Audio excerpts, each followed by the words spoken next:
Et la revue de presse de Natacha Polony surtout. Bonjour Natacha. Bonjour Thomas, bonjour Julie, bonjour à tous. Ce matin, une de vos journaux. Alors on découvre en fait un portrait varié des sociétés contemporaines. Aujourd'hui en France, enquête en Suisse sur les dérives du suicide assisté.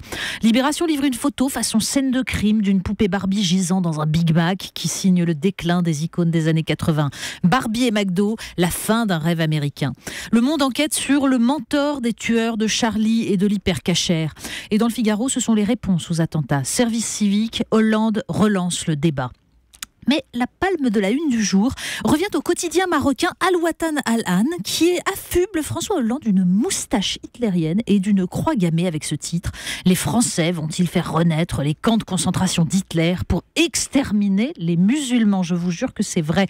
D'après le directeur de la publication du journal, c'est encore trop peu au vu de l'augmentation des actes islamophobes en France. Le gouvernement français, dit-il, n'assure pas la sécurité des citoyens musulmans comme c'est le cas pour la communauté juive. Bon, faut-il rappeler à ce journaliste que les attaques de mosquées ont été unanimement et heureusement condamnées en France et que, jusqu'à présent, ce sont des juifs qui ont été tués parce que juifs. Pas d'amalgame, comme on dit.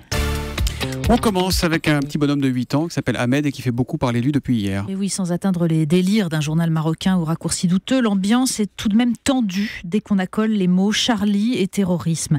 Libération et le Parisien reviennent sur le cas d'Ahmed, entendu par les policiers après une altercation entre son père et l'équipe enseignante de son école. Une histoire qui, selon Dominique Garot dans La Charente Libre, illustre à la fois la formidable capacité des réseaux sociaux à fabriquer des bulles d'indignation et la grande fragilité de l'unité nationale manifestée après les attentats.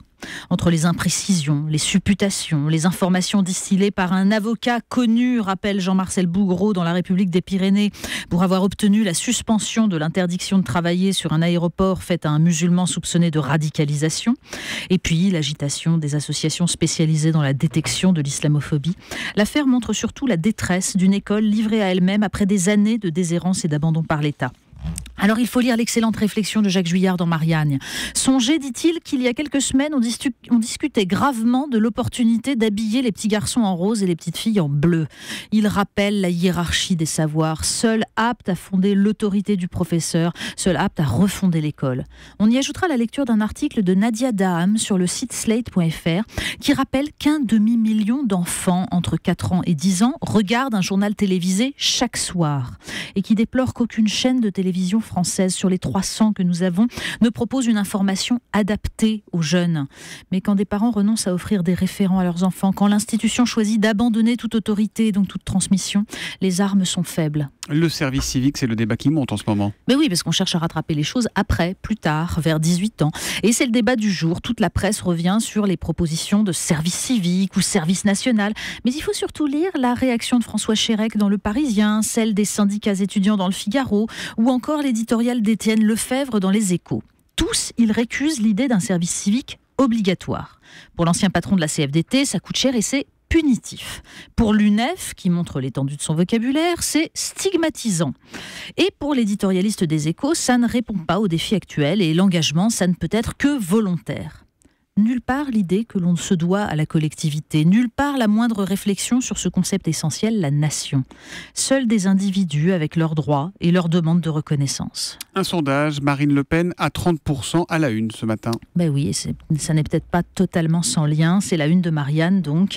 Un sondage qui nous raconte que les commentateurs ravis de noter le trou d'air de Marine Le Pen pendant l'unité nationale ont pris en fait leurs rêves pour des réalités.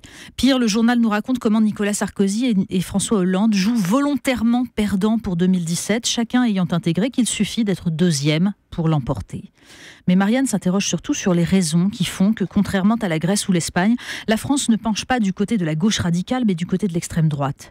Le démographe Emmanuel Todd rappelle que les situations économiques n'ont rien à voir. Ce succès, dit-il, se comprend comme une tentative ultime pour des électeurs qui n'ont pas tout perdu, contrairement à la Grèce donc, de préserver ce qu'il leur reste en se distinguant de l'étranger, du musulman. Mais si la France devait connaître une crise à la grecque, ajoute-t-il, son vieux fond égalitaire la ferait se retourner, non contre l'immigré, mais contre la finance, privée ou d'État. On termine avec un peu d'humanité ?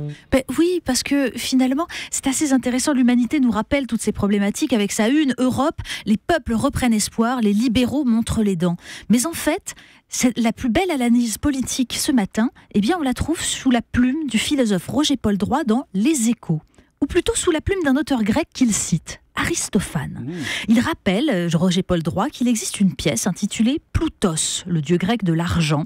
Et donc l'auteur du IVe siècle racontait l'histoire de ce dieu rendu aveugle par Zeus et qui distribuait ses richesses n'importe comment. Donc certains, évidemment, étaient richissimes, d'autres mouraient de faim. Pendant ce temps, on cherche à chasser du pays pauvreté, qui se défend en expliquant que son départ serait une catastrophe. Des gens repus, satisfaits, c'est une société déstabilisée. Oui, l'assistanat et ses méfaits déjà. Et puis Aristophane glisse à la fin de sa pièce une vieille dame âgée qui s'attriste. Parce que depuis que Ploutos a finalement retrouvé la vue, que tout le monde est riche, heureux, eh ben elle ne voit plus son jeune ami si assidu du temps où elle lui offrait des souliers, des tuniques. Décidément, il n'y a pas besoin du journal télévisé pour les enfants ou même pour les adultes. La lecture d'Aristophane, en revanche, elle est indispensable. Ça sera le conseil lecture du week-end de Natacha Polony. La revue de presse de Natacha tous les matins à 8h30 sur Europe 1. À lundi, Natacha. À lundi.